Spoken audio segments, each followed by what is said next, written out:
edirəm ki, bu dəvət üslubu deyil axı. Belə dəvət üslubu alimdir, uzaqbaşı fətva verə bilər, xəta edə bilər. Uzaqbaşı deyəcəklər ki, alimdir, fətva verib xəta edir. Nə deyirsən? Bəlkə Xomeynin bir sözü ilə bütün, yəni sırf o sözə qalsa da, o sözünə bütün, yəni belə deyim də, hər hansı bir şiyə mümkün onu edir, etmir. Yəni uzaqbaşı nə deyəcək ki, alimdir, söz deyib, İctihad edir. Vallahi elə demir, vallahi elə demir Şahin qardaş, vallahi elə demir. Deyir ki, hə bizdə bu deyirsə sizdə də bu deyir. Mən başa düşdüm, nə demək istəyirsən, sən mən deyəni başa düş. Mən deyirəm ki, belə dəvət olmur.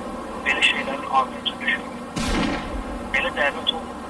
Xomeyni deyib ki, Süleyman uşağı ilə uzaqbaşı deyəcək ki, sənə alimdir də, deyib xəta edir. Ona nəyəsən ayrı olmayacaqsan ki. Yox. Əqidədən gedir, məsələnin təməlindən gedir. Yəni, kimin gücü çatır, kimin elmi var, bu məsələlərdən danışmaq. Şahin qardaş, Şiyə məsəbi Xomeyninin o fetvası üzərində qurulmur baxı. Bəli.